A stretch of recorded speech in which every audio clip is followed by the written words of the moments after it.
zone. Watch me celebrate. I'm cocky. I do my dance. Jump in the stands. No man, man. Oh, there with the hands.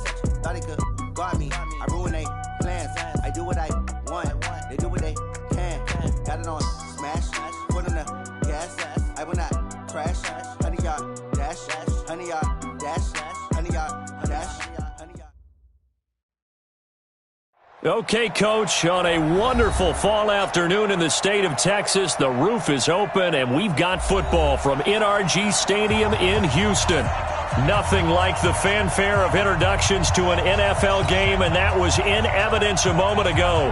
Fireworks, pyrotechnics, you name it. This crowd is ready as their guys get set to match up between the Miami Dolphins and the Houston Texans.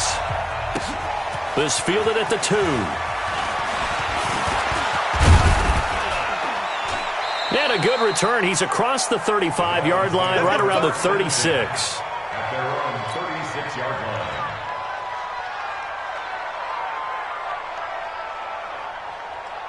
line. So from the 36 now, 1st and 10. 12.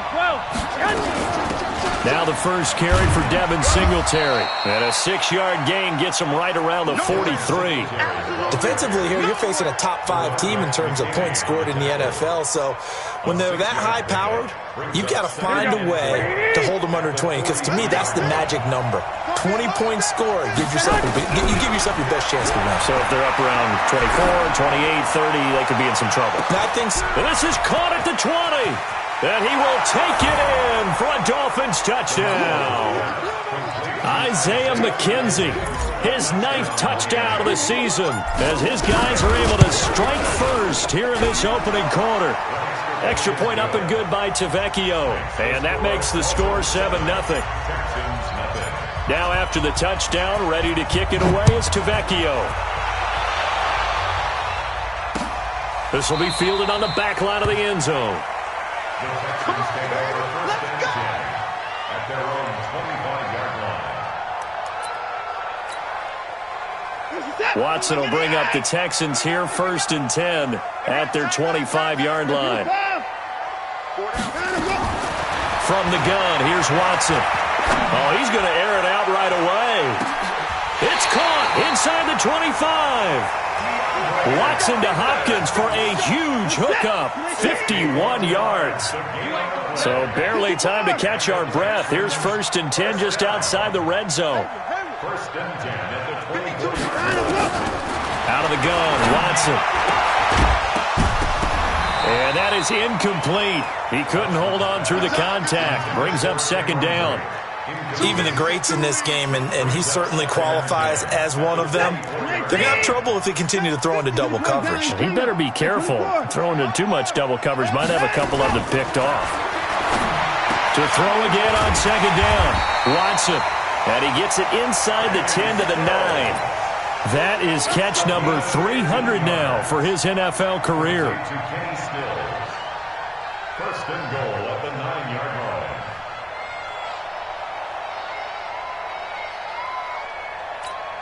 So 3 plays, already 1st and goal, and they are wasting little time. Stepping up, he's going to keep it. Give him 3 on the keeper there, and it is 2nd down.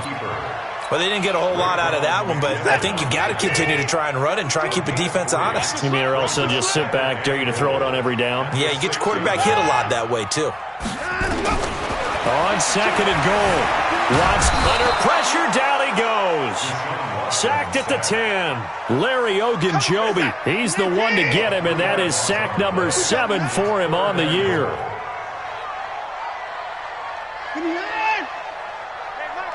Mark 52. All day, just like that. Just like that. 52's the Mike. Watch Mike. Watch Mike. Coming to you. Coming to you. Where's 52? Now Watson on 3rd and goal. And he's going to go down again.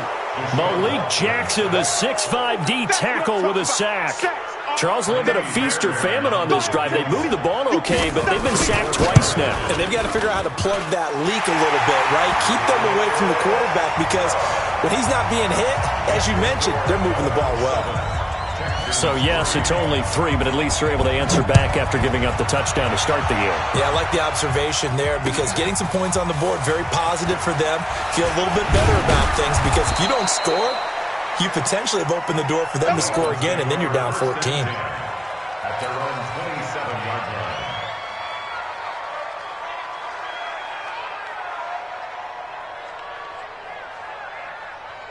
Here we go, here we go. The Dolphins at the line ready for their next drive. And it's only November, but the playoffs, we know how it works. They'll be here before you know it. If it ended today, they would be the number 1 seed.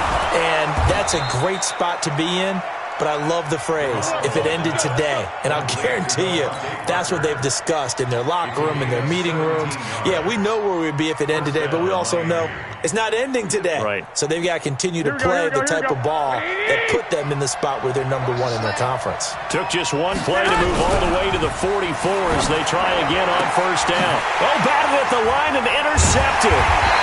Bernardrick McKinney, the linebacker, picks it. And they'll set up shop in enemy territory at the 45-yard line.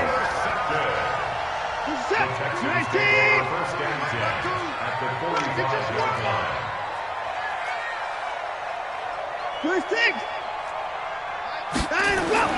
After the interception, here's Watson. And Brake, the tight end's got it.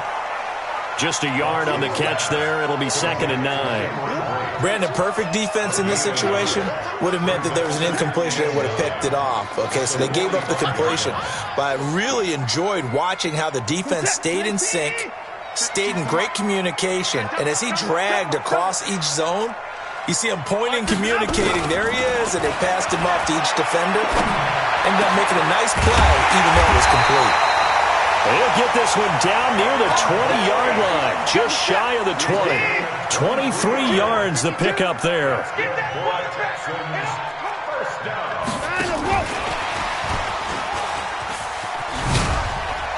And not much to speak of there. Maybe a yard down to the 20. A 1-yard gain can look like a disaster, but it all depends on how the game is going. Is it a series of 1-yard gains running the ball? If that's the case, you might have to start thinking about throwing it a little bit more. But if it's just the occasional 1-yard run, hey, congratulations to the defense. They won that one. Come back and get them the next time. Come on, boy.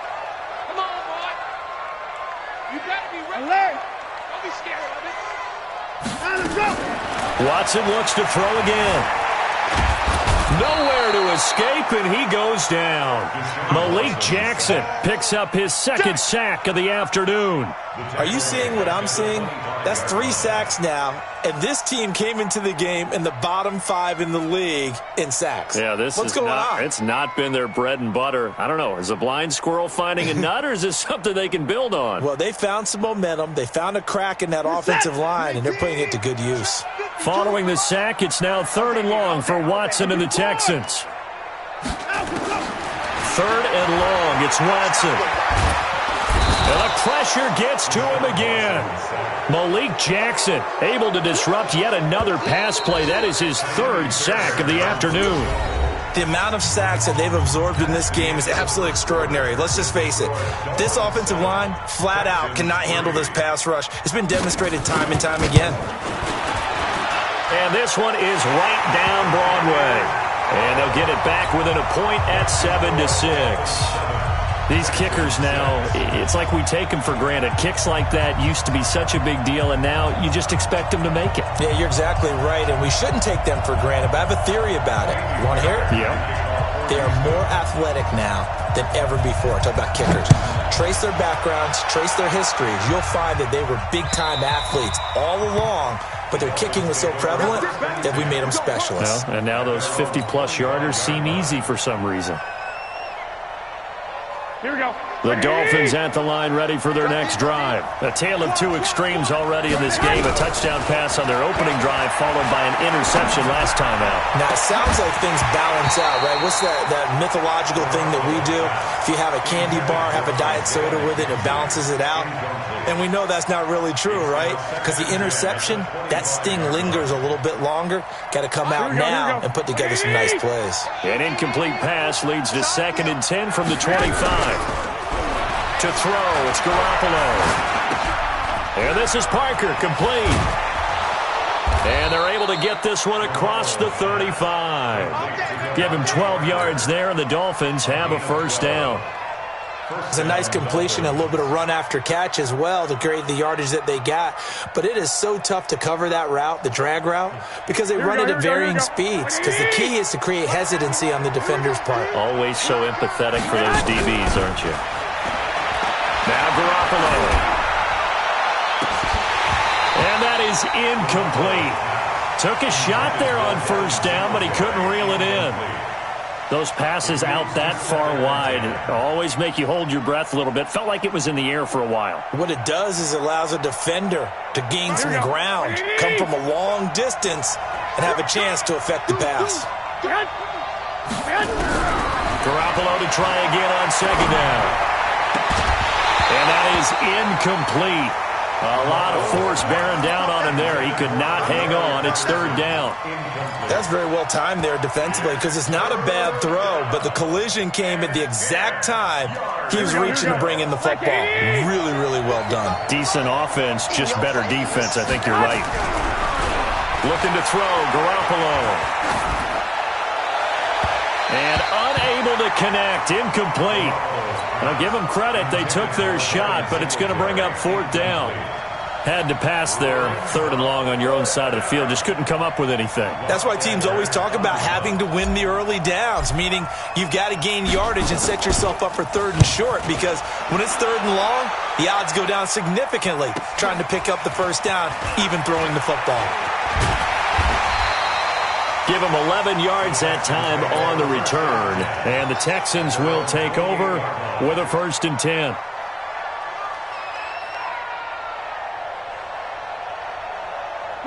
Houston's offense already at the line, set to get going. And still a lot of football to be played in this season. We're only in November. A lot can happen between now and January. But if it ended today, they would just be on the outside of the playoff picture looking in. So a lot to fight for. Yeah, and wasn't it interesting in our meeting with the coaching staff that they all made sure to let us know, we know where we are right now, but the playoffs don't start tomorrow. We still got some time, and they plan on putting it together, formulating a streak, and the whole month of December still left to play. They think they can get in. And they made it very obvious to us that there's no playoff talk in the locker room right now. It's win this game and look to next week. Excellent focus. So the big play gets him across midfield now for 1st and 10.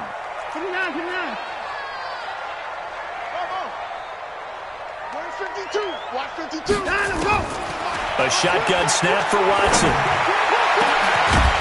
And that will be incomplete. Would have been a big hit